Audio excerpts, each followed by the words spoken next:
For anyone who doesn't know, my name is Adrienne, and I am going to document my journey from here on out with my struggle with infertility. So this first video is a little bit to introduce me and my past and where we're at. Today is June 17th, 2010. Little intro.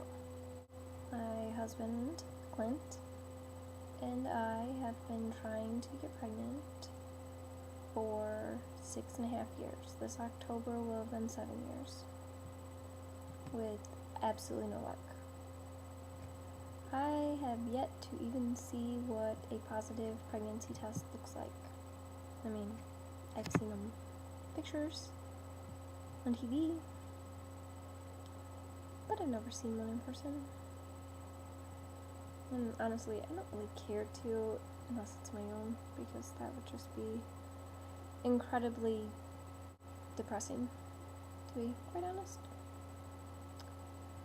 When we first started trying to get pregnant, we were both young, and when it didn't happen that first year, we just assumed we needed more time. I'd say we gave it a good 2 years before we started seeking help. But that was just from my normal OBGYN, and that was really not helpful. He, I think, like most people thought, will do basic tests, but you're young, it'll happen, give it time. So we gave it time. And then I didn't feel like anybody was going to take us seriously. And in all honesty, the whole thought of going through IVF and IUIs and all the infertility treatments just scared the crap out of me. I was scared to try them, scared of needles, scared of going through a pregnancy even,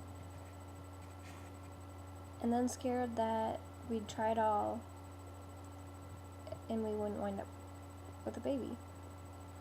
So that's why in 2007 we decided to do adoption. And we signed up with an agency, and everything moved along relatively quickly in the beginning. We got our home study done, we filled out all the paperwork, and were approved.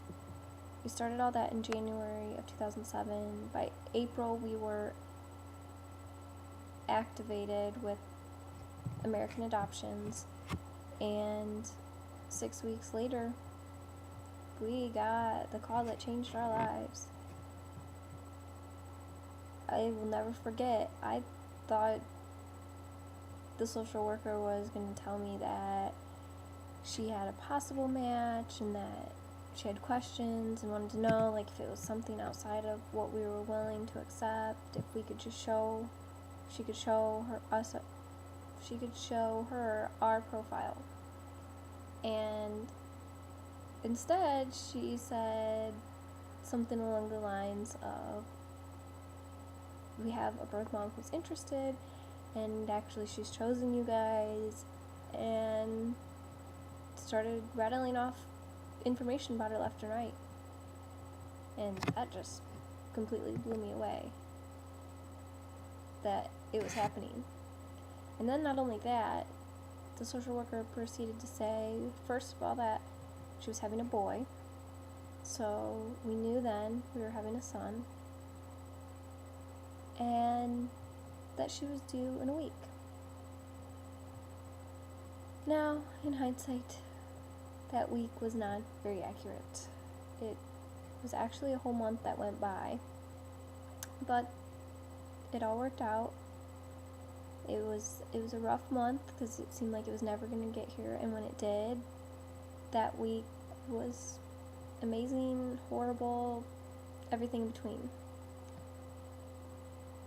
The birth mom decided to keep him and parent him, and had us on the fence for a good 2 to 3 days, not knowing what she was going to decide. And finally she told us, well, the agency told us she was going to keep him.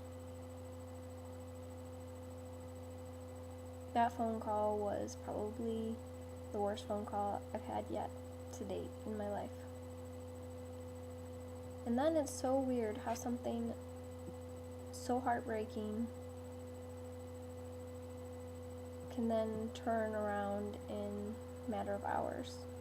Within a few hours, they called back to say that she had changed her mind yet again and would definitely sign him over the next day when they were both released from the hospital.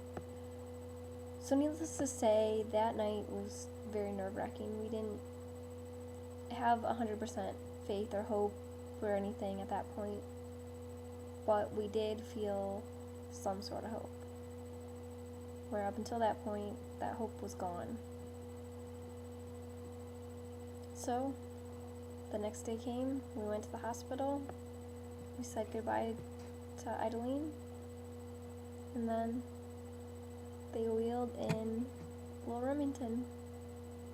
He was so tiny and perfect and healthy and changed our lives. Now, next month, he turns 3. 3 already. Where'd my baby go? My tiny little baby? That was like, okay, longer than that, but it doesn't fit in the screen. Anyways, he's now like, okay, tall. Again, not fitting into the screen of what I would say tall is, because he's not as tall as me, not yet. Give it another year and he will be. No, he's kind of a little shorty, but... So he turns 3 next month, and it seems like we should have another one by now. So, IVF, here we come.